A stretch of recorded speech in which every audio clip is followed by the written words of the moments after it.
yra tokių žmonių, žinai, kur ten vienas toks paveikslas, kuris man, kažkokia ten moteris ten rėplioja, ten šliaužia per žolę, ten kažkas. Ir ateina prie to paveikslo moteris, atsistoja ir kad pradės verkti. Bliam, aš galvoju, prie pačio paprasčiausio ir bliauna va taip per veidą bėga ašaros. Galvoju, kas atsitiko, ar kažkas. Čia sako, grinai apie mane, čia aš. Bliam, galvoju.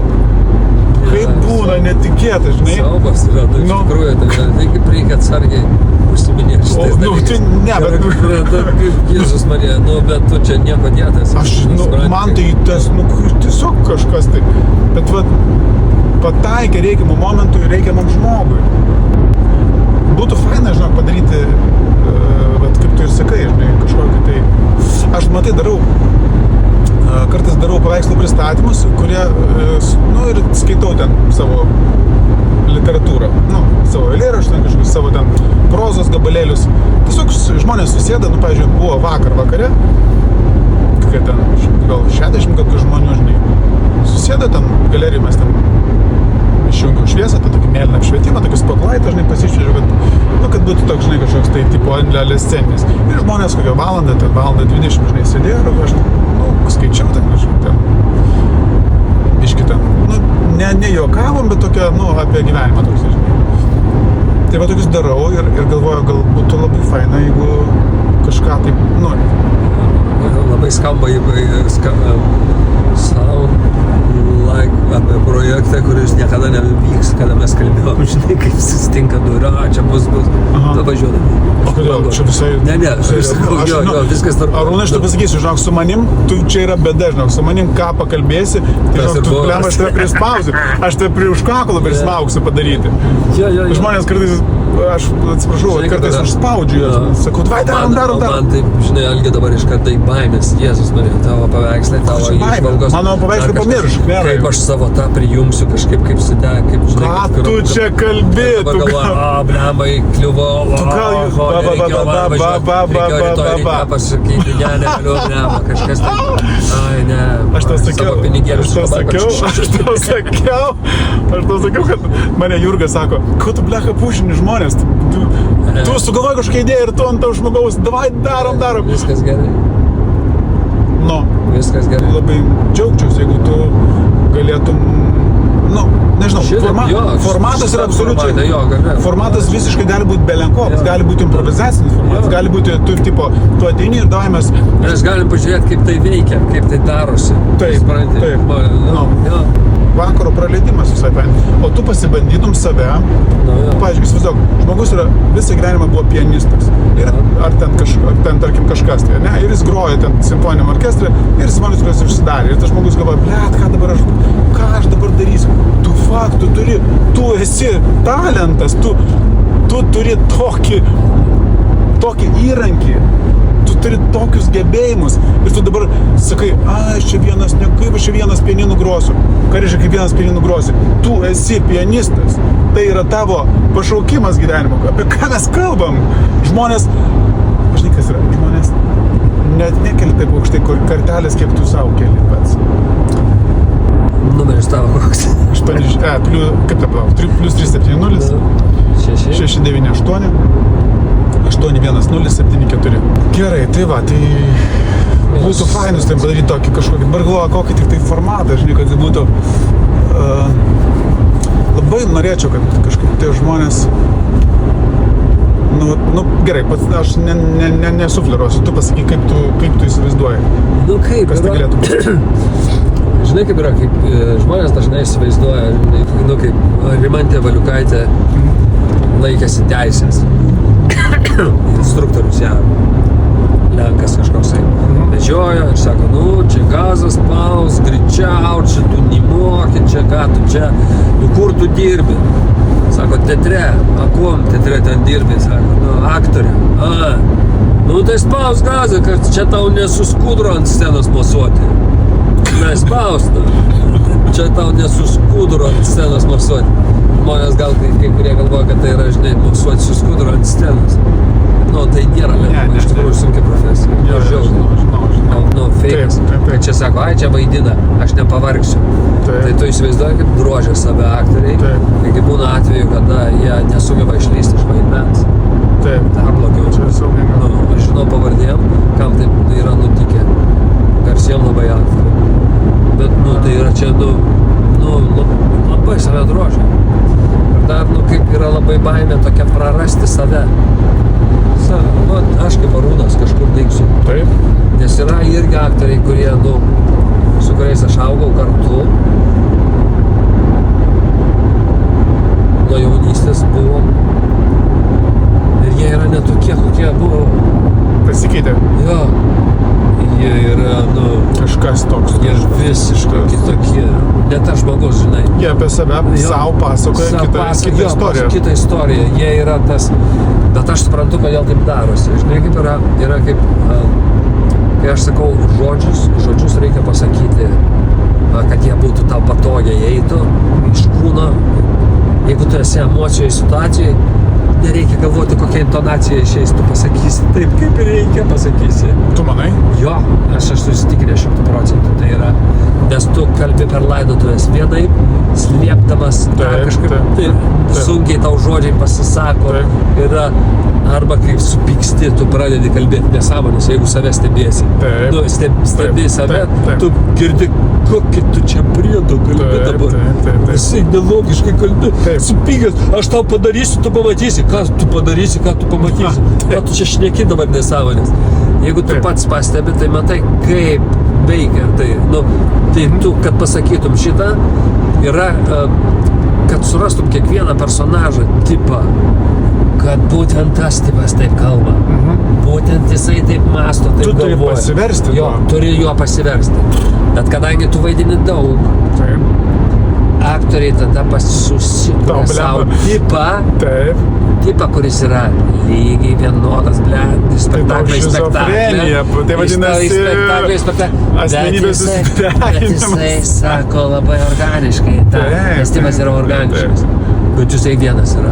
O kai jis parina namo vienas prieš veidrodį, ką jis irgi tas pats yra? Ne, jis toks neturi būti, o kartais būna. Bet aš ir galvoju. Kartais būna, žinau, kartais būna. Yra, bet čia ir yra taip, ir tai yra geri aktoriai. Aš atsimenu, Aistis Mickevičius, kai dar jis dirbo Ambienė, aš kažkada dariau fotosesiją, kažkokius 15 metų gal. Ir jis atėjo pas mane, jis vaidino tada Vydą, ten buvo, jie tokie, vienas buvo sugalvojęs tokia kažkokių personažų serija, ir jis buvo Vydas, toks seniokas, toksai, žinai.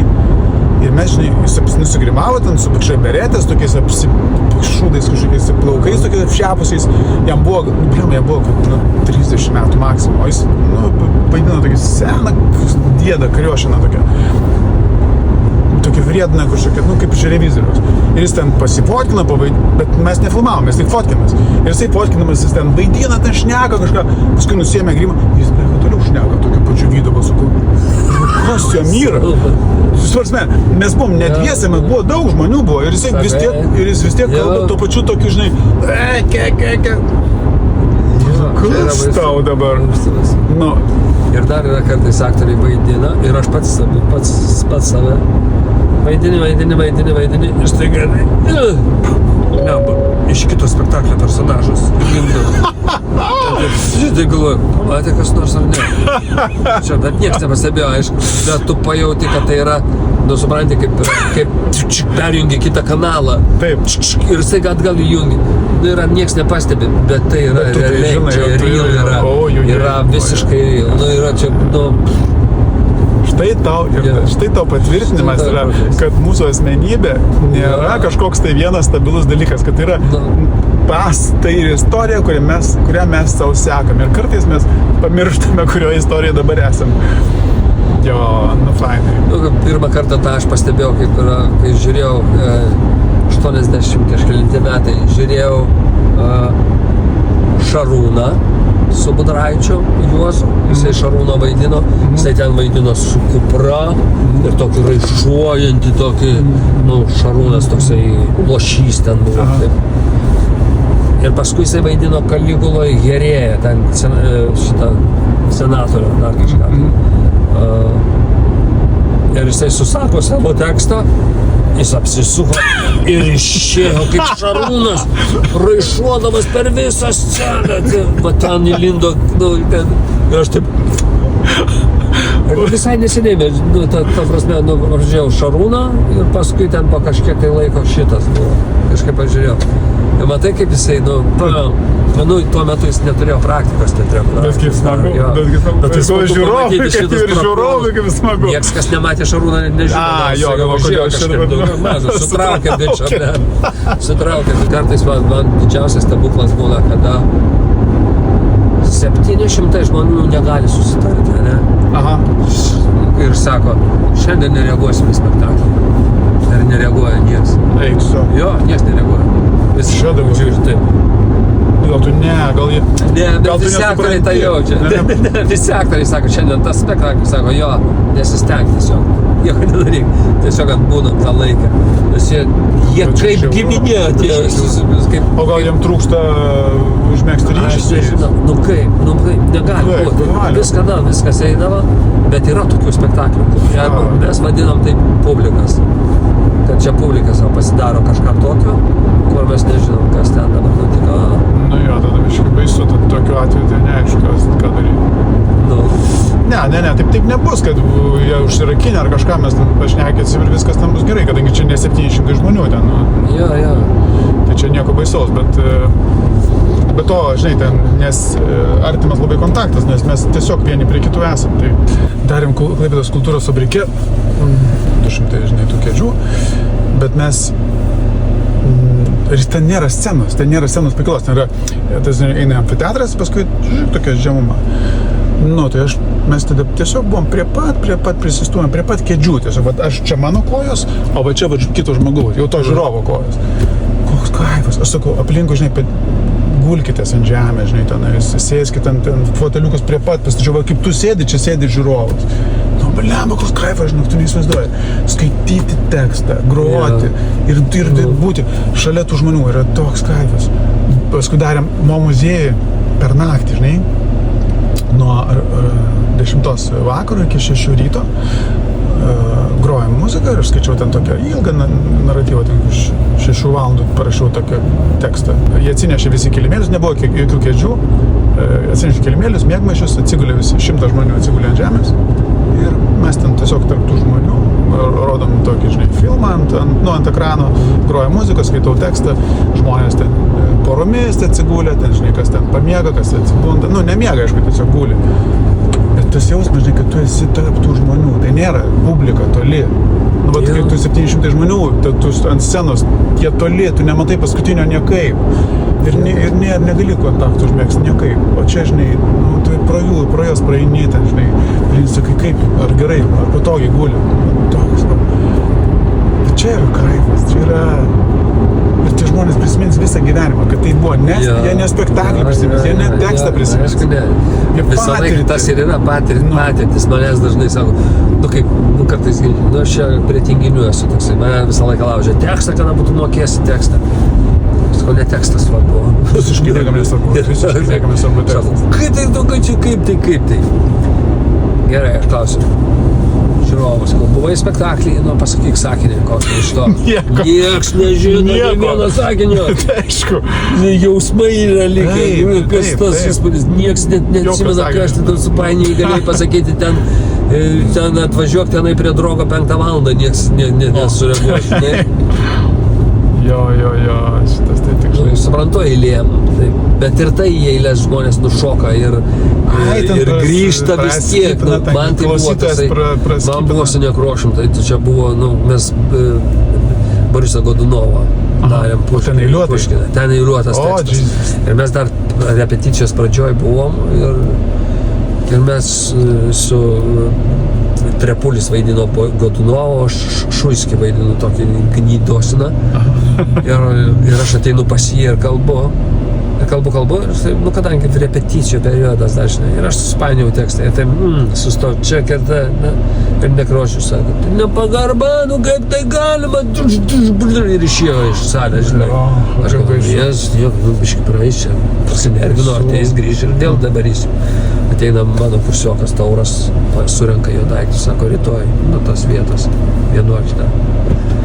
Gerai, aš išmokstu tą tekstą, ateinu rytoj, ta vieta, eina. Nekrošius sako, darysim taip, va čia bus tas, tu ateini nešdamas kėdę ten, ant šitupių už paveikslą, jisai patraukia paveikslą, ateina, tada jisai tave nuvalo ten, pradeda kalbėti, tu pasakai viską. Gerai, tą piešinį jisai susakė, mes pradedam repetuoti, ateina ta vieta, kur aš sustrigau, aš vėl užstrigau.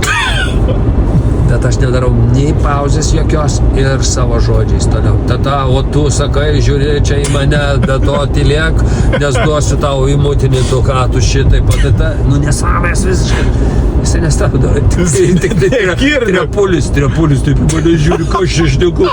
Ir aš taip susakiau, tas susakė savo ir Nekrošius sako, va, mes turim dabar šitą motininę sceną spektaklio puikiai, apie kurią galim lipdyti visą spektaklį, tai kaip. Problema buvo ne aš, buvau ne aš, ne tekstas buvo. Problema buvo jisai, kada jisai neturėjo išsprendęs jo su veiksmais. Taip. Jisai parsėdėjo iki ryto, jis toks būdavo. Pradirbo, jisai viską pergalvojo 100 variantų. To vietoj tiesiog užkliuvo ir... Jo, ir viskas, ir aš kaltas likau. Pradirbo viską, kaip reikia daryti ir viskas. Ir tada jam pradėjo važiuoti viskas. Matai kaip. Jo. Jisai sakė, Povilas, mano kursiokas, režisieriau, o gal čia reikėtų, Poviliukai, čia 14 mano variantas, ką tu čia kalbi. O Dieve. Jau jisai tą pragalvos buvo, žinai, ką čia. Bet va čia yra, aš dabar tave užjaučiu, neįdė dvigubai, nes blemba, vis tiek tu esi įrankis. Ja, ir tas jausmas būti įrankiu yra labai nefainas. Yra nefaina. Atlikėjai mes esam, mes darom tai, ką kiti sumanė. Taip. Šunovas darymas. Bet yra kitas aspektas. Ne jis suvaidins, tu turi išeiti ir per tave visi žiūrės. Ir čia yra tas, ir tu gali sakyti, šiandien man eina, ne? Šiandien ne, bet nesutikau nei vieno aktoriaus, kuris tyčia ką nors sugadina. Ne, suprantu. Jo, stengiasi visi, bet per tave tas eina ir tu esi atsakingas už visą tą arba perskaito, arba ne.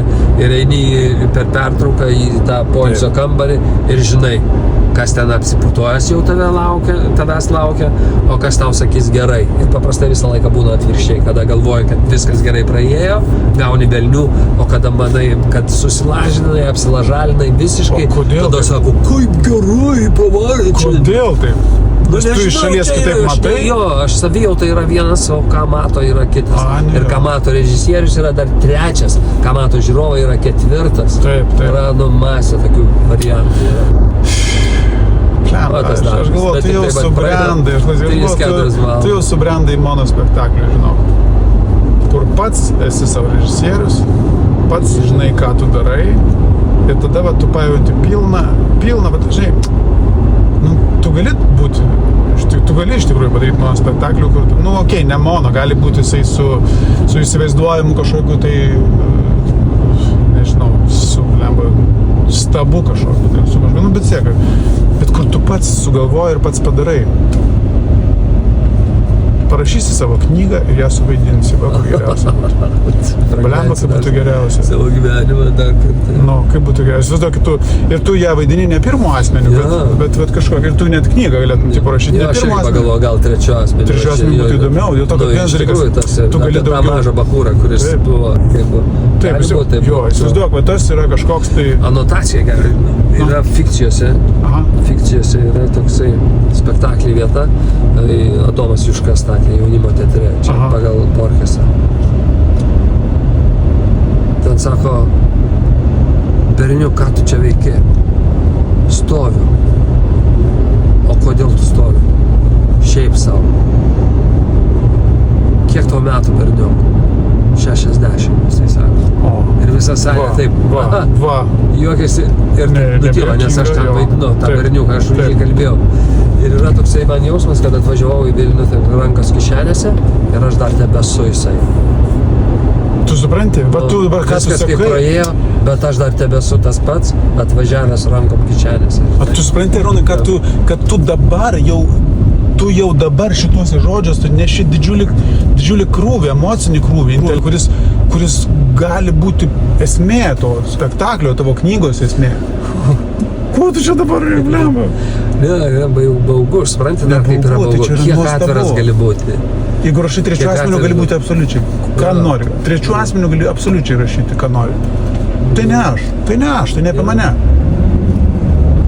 Ir tada tu gali rašyti ir apie save, ir kaip galėtų būti, ir kaip galėjo būti, ir nebus jokio melo, ir nereikės nieko išgalvoti, ir viskas bus tikra. Žinai, kas fainiausia, kad kai esi jaunas, tu neturi apie ką rašyti. Tu neturi ką kalbėti. Tu neturi ką. Tu gali kažkokiu tai prigalvoti, kažkokiu fantazijų istorijų, bet jos bus tik tai prigalvotos. O dabar šiandien tu gali jau, turi ką rašyti, turi ką pasakyti. Ir tai bus įdomu. Ir juolab, kad tu dar gali, tu turi talentą tai suvaidinti. Suvaidinti, papasakoti, perpasakoti, perduoti tai žodžiais. Tai čia yra, nežinau, aš taip norėčiau tave motyvuoti ir įkvėpti, nes iš tiesų tu, tu gali tai padaryti. Gerai, tegu eina tavo žodžiai tiesiai Dievo jausmą. Taip ir eis. Tai 16 dieną tu atsineši pirmą skyrių ir jį jau skaitai. Kai tu sakai, kad esi toksai, aš patikėjau, bet kad toks, tai tikrai nesitikėjau. Kokį pirmą skyrių, ką tu čia kalbėdavai? Pirmas skyrius tai 30 puslapį, ne taip daug. Supratau, kiek? 30. Pirmą poskyrį, vadinkim. 30 puslapį yra maždaug geras pusvalandis skaitimo. Geras pusvalandis skaitimo tai labai faina. Žodžiu, išgąsdino aš tave kaip reikiant. Žinai, kas yra, mes per daug aš taip galvoju, per daug nesiparinu dėl to, kad niekas nežino, kaip turi būti. Tas yra, pas mus yra, kad teatre, sako, ko tu pergyveni, tik niekas nežino. Visiškai, absoliučiai. Jeigu tu vaidinti Hamletą ir ten kažką kitą darai, negu kad Hamletas darė. Šiais laikais tokie spektakliai, kad žinai, niekas nežino ir sakys, toks sumanymas. Toks mano Hamletas. Gali praeiti bet kas su būgnais ir pražygiuoti žiūrkės ir... Taip, ir gali kokį tekstą pasakyti netgi. Svarbu laiku pasakyti būti ar nebūti ir viskas. Ir Hamletas. Tai kažkaip taip, kai nekeli savo aukštai kartelės ir kai aš čia mėgaujuosi tuo, ką darau ir tiek, ir man faina. Ir aš galvoju, kad tu irgi taip pat jautiesi ir tą patį darai. Gerai, ačiū tau labai. Tai gerai, tai ką, tada tu man duok žinią, ar tu gali ir tada sugalvosim formatą. Bet formatas ir pokalbių formatas visai tinka, bet aš noriu išnaudoti tavo talentą, kad tu moki pakalbinti žmonės, įtraukti žmonės, kad žmonės, žinai, noriu, kad jie išsineštų patirtį iš tenai. Kad prisimintų, blemba, mes buvom ir net pavaidinom. Tai tas faina. Gerai. Rūnai, atsiprašau, kad aš tave... Kuprinę pasiimsiu. Jo. Tau reikės biškai atsičiūkinti dabar nuo to. Gerai, čiau. Čiau.